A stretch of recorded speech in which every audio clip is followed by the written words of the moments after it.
credință. Voi vrea sură, slăvit să fie Domnul.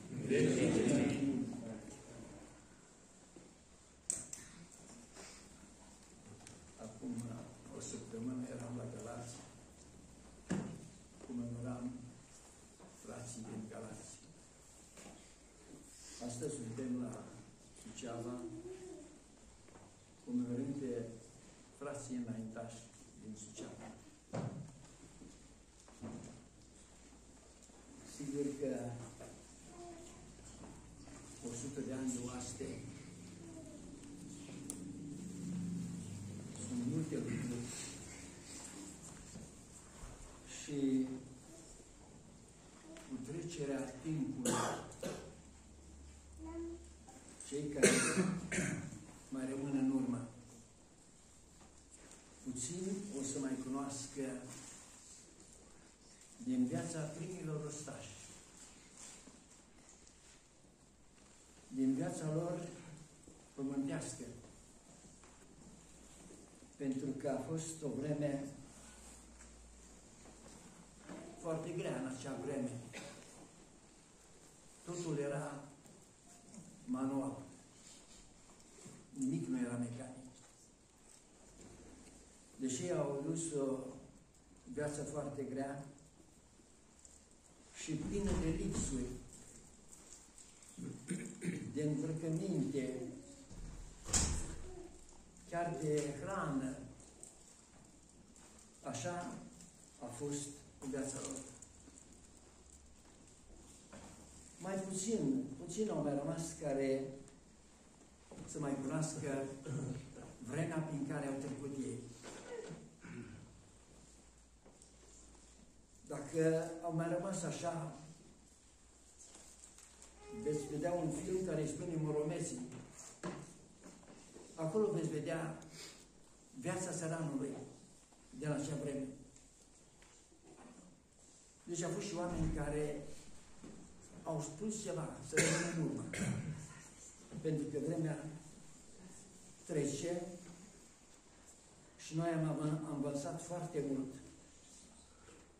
Deci mă întorc la prorocul Daniel, care prorocește și Dumnezeu îi spune acum, du-te și te odihnește și te vei scula la partea ta de moștenire și tot ce ai scris va veni în vremea când cunoștința va crește. Iată că acum suntem în această cunoștință care a crescut și la știința la care s-a ajuns astăzi. De aceea, preiubiții noștri, sunt multe lucruri care s-au petrecut. Iosif, când ajunge în Egipt, după ce trece din încercările prin care a trecut, a putut să cunoască că Dumnezeu l-a trecut pe acolo. Frații lui s-au temut când au ajuns în Egipt, s-au văzut că Iosif este fratele lor așa de mare. Dar Iosif a înțeles că Domnul trebuie să se roage. Și le-a spus, când vă va cerceta Domnul, să luați și oasele mele de aici. M-am gândit la Părintele Iosif, cel care, prin Duhul Sfânt, a suflat această lucrare a oastii Domnului și ne-a făcut părtași într-un capăt al țării la celălalt. Dacă n-ar fi cedat în anii aceia și l-ar fi prins vremea prigoanelor din închisoare, s-ar fi putut să rămână acolo și să nu avem un mormânt la care să mergem. Și am mai văzut frați care chiar în acel an, când s-a făcut arestările, au plecat la Domnul atunci, tineri. Și am zis, au plecat pentru că venea marea prigoană care a fost în 59 și mulți dintre ei ar fi rămas acolo. Nu ar fi mai avut dintre noi mormintele lor la care să mergem.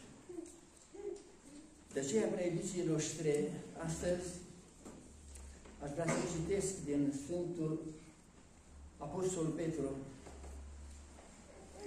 Marii Apostoli ai Domnului.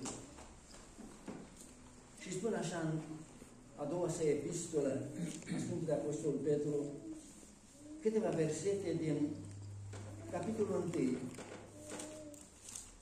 Plec de la versetul 10. De aceea, fraților, căutați cu atât mai mult să vă întăriți chemarea și alegerea voastră, că dacă faceți lucrul acesta, nu veți aluneca niciodată. În adevăr, în chipul acesta vi se va da din belșug intrare în împărăția veșnică a Domnului și Mântuitorul nostru Iisus Hristos. De aceea eu fiu gata să vă aduc totdeauna aminte de lucrurile acestea, măcar că le știți și sunteți tare în adevărul pe care îl aveți. Dar socotesc că este drept, cât vor mai fi în cortul acesta, să vă țin treji aducându-vă aminte. Că știu că după dezbrăcarea de cortul meu va veni deodată, după cum mi-a arătat Domnul nostru Iisus Hristos. Îmi voi da toată osteneala, ca și după moartea mea, să vă puteți aduce totdeauna aminte de aceste lucruri. Deci, iată, prea iubiții noștri, înaintașii noștri care au fost în adunările noastre și ne-au adus Cuvântul lui Dumnezeu și au trăit ei însuși în acele vremuri așa de grele, au avut putere să creadă în Domnul că îi va trece pe viitor în aceste stări în care treceau. De aceea ne-a lăsat nouă Cuvântul și viața lor prin care au trăit. De aceea ne trebuie și nouă celor de astăzi să putem lăsa ceva în urma noastră. Și aceasta nu putem face decât prin trăirea noastră, prin viața noastră, care o ducem zi de zi acolo unde ne-a așezat Dumnezeu. Sigur că înțelegeri sunt așa de multe. Dacă Părintele Iosif a spus de o oaste mică, n-a spus într-un sens să fie oastea mică, și ea va fi puțină. Și așa a început la începutul de oaste, așa a fost. O oaste mică, dar ea a crescut și este nevoie să fie o oaste mare, o oaste puternică. Fratele Traian, când a ajuns în vremurile care s-a lăsat puțin de libertate, au fost adunări de mii de frați. Și acestea erau marea biruință pe care oastea a adus-o până la noi. Și aceste lucruri trebuie să meargă mai departe, o oaste puternică pentru lumea în care trăim astăzi. Priveți câte evenimente se petrec astăzi în lumea în care trăim. Cel puțin pacea Ierusalimului care nu este. Noi nu știm ce va produce acest război care este început acum. Dar în venirea marii prigoane a creștinismului după urmă vine dintr-o religie, așa cum a fost la începuturile creștinismului, veneau din religia păgână a zeilor, care a persecutat cât s-a putut de aspru pe creștinii primilor veacuri. Privim la cei care luptă astăzi tot împotriva creștinismului, este o religie care este împotriva adevărului lui Dumnezeu. Dar aceste lucruri rămân în mâna Domnului. De aceea, preiubiții noștri, foarte mulți care au ajuns la Davos au dus aceste cuvinte pe care Părintele Iosif a vrut să lasă un testament oastei Domnului și și-a luat 5 coli de hârtie să scrie ceva. Până la urmă a rămas cu aceste cuvinte: fie voia Domnului. Dar Părintele n-a rămas în aceste cuvinte.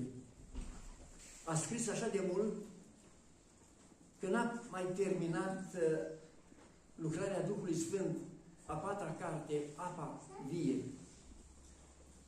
Deci n-a lăsat în voia Domnului sau în voia soartei ceva.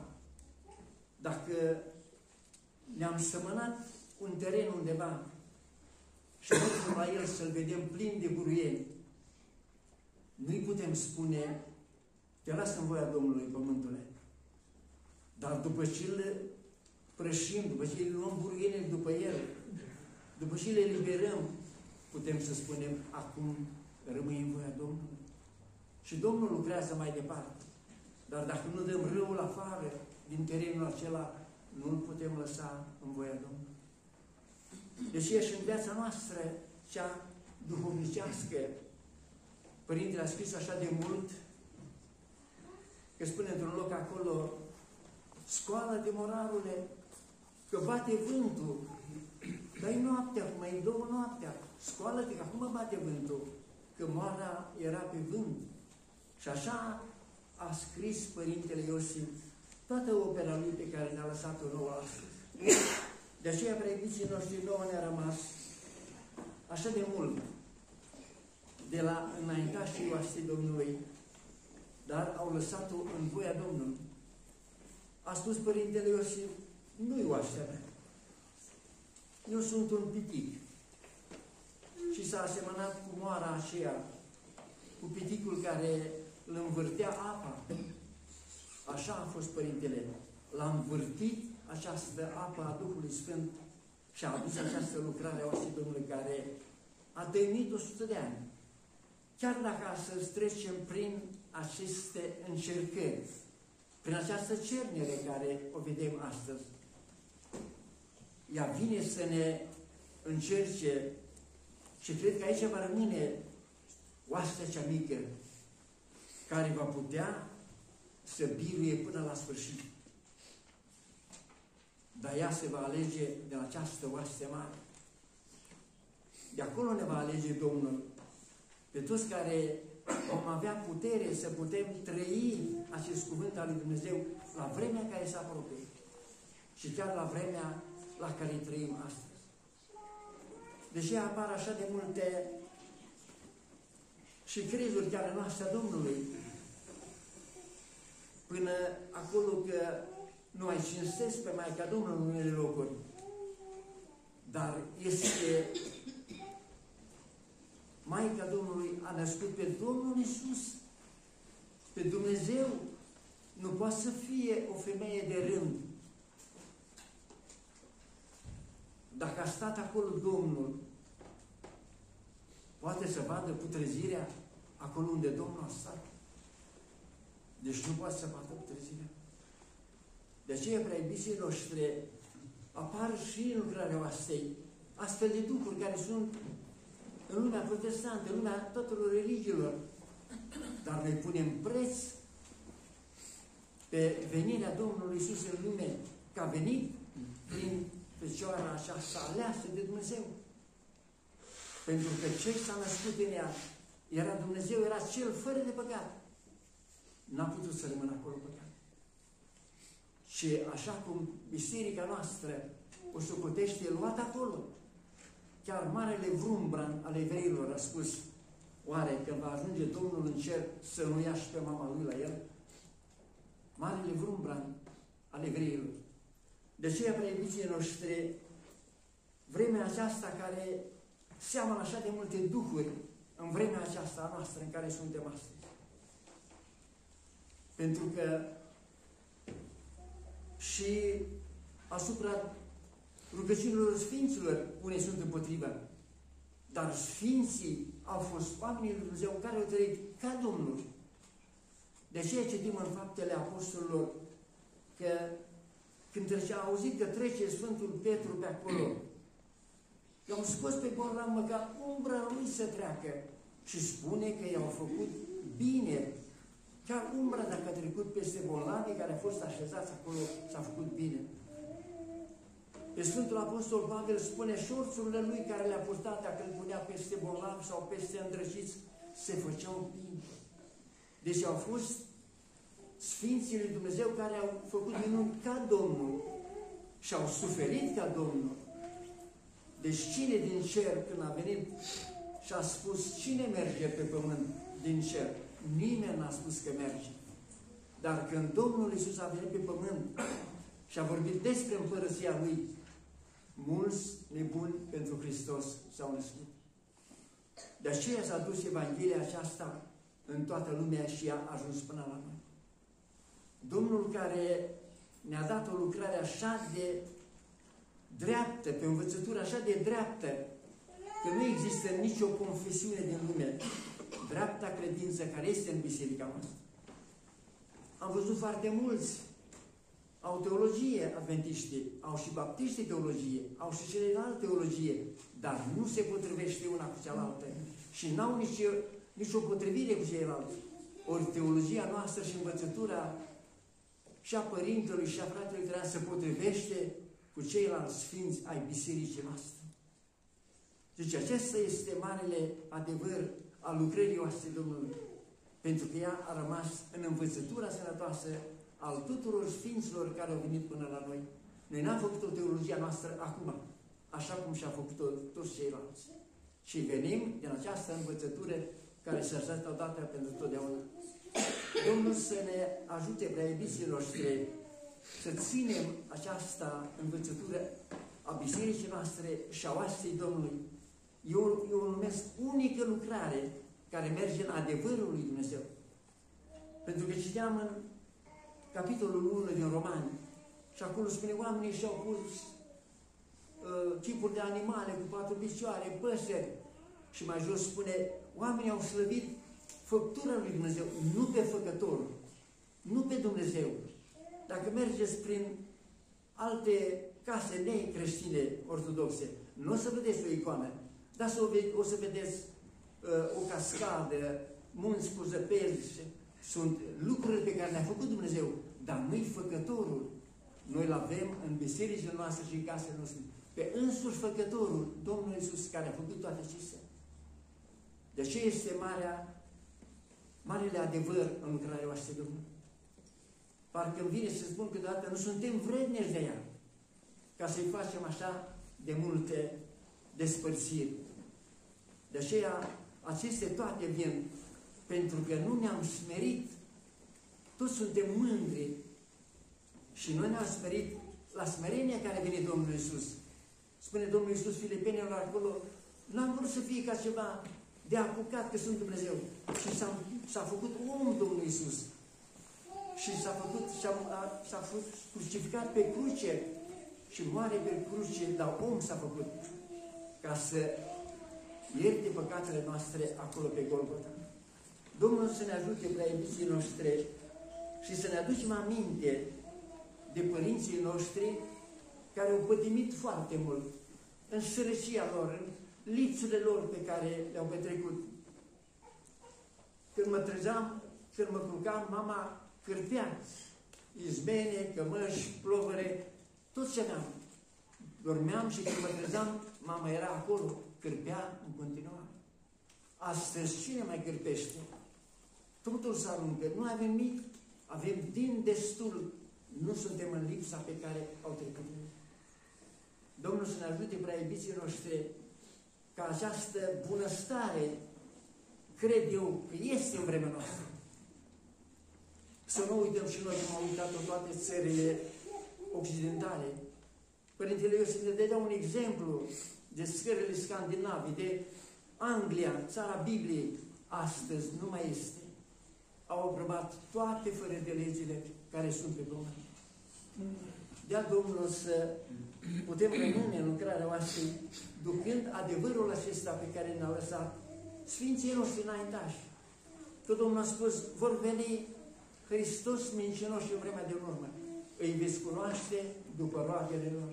Și știm cine a fost Părintele Iosif și fratele Traian. N-au avut nimic pe ei, dar au îmbogățit o lume prin scrisul lor și prin gâtarea lor. Domnul să ne ajute de toate acestea. Slăvit să fie Domnul.